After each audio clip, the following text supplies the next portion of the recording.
নমস্কার বন্ধুরা, অর্ণব কিডস চ্যানেলে সবাইকে স্বাগত। চলে এসেছি জমজমাট একটি রেসিপি নিয়ে। দেখুন, আজকে ম্যাগি দিয়ে আমি দারুণ স্বাদের একটা রেসিপি বানিয়ে আপনাদের দেখাবো। আপনারা কিন্তু স্কিপ না করে পুরো ভিডিওটা দেখতে থাকুন আমি কিভাবে এই রেসিপিটা বানাই। এটা খেতে কিন্তু অসাধারণ লাগে, চটজলদি নাস্তা হিসেবেও কিন্তু খুব সুন্দর হয়। তার জন্য আমি এখানে নিয়ে নিয়েছি 3 প্যাকেট ম্যাগি। দেখুন, 10 টাকা প্যাকেটের 3 প্যাকেট ম্যাগি এখানে আমি নিয়ে নিয়েছি। এরপর গ্যাসের মধ্যে আমি প্যান বসিয়ে দিয়েছিলাম আর এখানে দিয়ে দিলাম সরষের তেল, প্রায় 2 চামচ মতো। আপনাদেরকে অবশ্যই মনে রাখতে হবে এখানে কিন্তু সরষের তেলই ব্যবহার করতে হবে। আর দিয়ে দিলাম আদা কুচি আর রসুন কুচি, মানে আমি আদা রসুন আগে থেকে গ্রেড করে রেখেছিলাম। আদা আর রসুনটা আমি তেলের মধ্যে দিয়ে দিলাম। তেলের মধ্যে দিয়ে আদা আর রসুন আমি খুব ভালোভাবে দেখুন ভেজে নিলাম। এরপর আমি এগুলো ভাজা হয়ে গেলে যখনই এর কালারটা চেঞ্জ হয়ে আসবে তখনই এখানে দিয়ে দেবো কেটে রাখা পেঁয়াজ। এখানে একটা মিডিয়াম সাইজের পেঁয়াজ আমি কুচি করে রেখেছিলাম। মিডিয়াম সাইজের পেঁয়াজ কুচিটাও আমি এর মধ্যে দিয়ে দিলাম। পেঁয়াজটাও একটু আমি ভেজে নেবো, কাঞ্চি কাঞ্চি ভাব করে কিন্তু পেঁয়াজটাও ভেজে নিতে হবে। দেখুন, আমার পেঁয়াজটাও ভাজা হয়ে গেছে। এরপর দিয়ে দেবো কেটে রাখা টমেটো কুচি, আর দিয়ে দেবো অল্প পরিমাণে ক্যাপসিকাম কুচি, আর দিয়ে দেবো কুচি করে রাখা গাজর। ব্যাস, আমার এই সবজিগুলোই হাতের কাছে ছিল, আমি এগুলোই দিয়ে দিলাম। আর স্বাদের জন্য অল্প পরিমাণে কাঁচা লঙ্কার কুচি দিয়ে দিলাম, যাতে হালকা হালকা ঝাল লাগে। এরপর আমি এগুলো খুব ভালোভাবে ভেজে নিলাম। এরপর দিয়ে দিয়েছি স্বাদ অনুযায়ী লবণ। এরপর দেখুন, আমি লবণটা এর সাথে খুব ভালোভাবে কিন্তু মিশিয়ে দিলাম। আমি আগে কিন্তু লবণ দিইনি, কারণ লবণ দিলে সবগুলোই নরম হয়ে যায় খুব তাড়াতাড়ি। তার জন্য আমি কাঞ্চি ভাবটা রাখার জন্য লবণটা কিন্তু আগে ব্যবহার করিনি।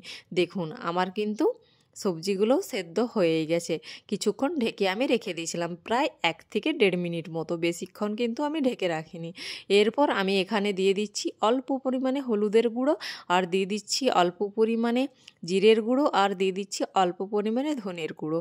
ব্যাস, এরপর এগুলো আমি খুব ভালোভাবে এগুলোর সাথে ভেজে নেব, যাতে এর কাঁচা গন্ধগুলো চলে যায়। দেখুন, সুন্দরভাবে কিন্তু আমি সবজির সাথে এগুলো ভেজে নিলাম।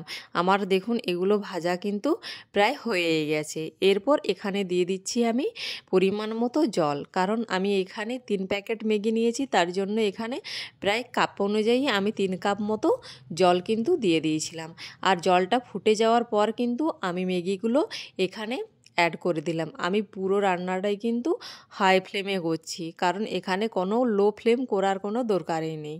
দেখুন, আমি সুন্দরভাবে কিন্তু ম্যাগিগুলো উল্টে নিলাম। এরপর এটা আমি প্রায় ঢেকে রেখে দেবো 2 থেকে 3 মিনিট মতো, তাহলেই কিন্তু আমার ম্যাগি পুরোপুরি রেডি হয়ে যাবে। দেখুন, আমি 2 থেকে 3 মিনিট পর ঢাকাটা খুলে নিলাম আর দিয়ে দিলাম ম্যাগি মশলা সব শেষে। দেখুন, ম্যাগি মশলাটা দিয়েও আমি খুব ভালোভাবে মিশিয়ে নিলাম। এটা মিশিয়ে প্রায় 2 মিনিট 3 মিনিট মতো আরও রান্না করে নেব, তাহলেই কিন্তু আমার আজকের মশলাদার ম্যাগি কিন্তু রেডি হয়ে যাবে। দেখুন, আমি সুন্দরভাবে মিশিয়ে নিয়েছি। এরপর 2 মিনিট পর আমি দেখালাম। দেখুন, আর সবশেষে দিয়ে দিলাম অল্প পরিমাণে ধনেপাতা কুচি। এরপর আমি এটা ধনেপাতাটা খুব ভালোভাবে দেখুন ম্যাগির সঙ্গে মিশিয়ে নিলাম। আজকের আমার কিন্তু মশলাদার ম্যাগি রেডি হয়ে গেছে। এটা দেখতে কত সুন্দর লাগছে, খেতেও কিন্তু অসাধারণ লাগবে। যদি আমার রেসিপিটি আপনাদের ভালো লেগে থাকে অবশ্যই আমার চ্যানেলটিকে সাবস্ক্রাইব করে দেবেন, এবং লাইক, ফলো, শেয়ার, কমেন্ট করতে একদমই ভুলবেন না। ফিরে আসছি নিত্য নতুন রেসিপি নিয়ে। ততক্ষণ ভালো থাকুন, সুস্থ থাকুন, সাবধানে থাকুন।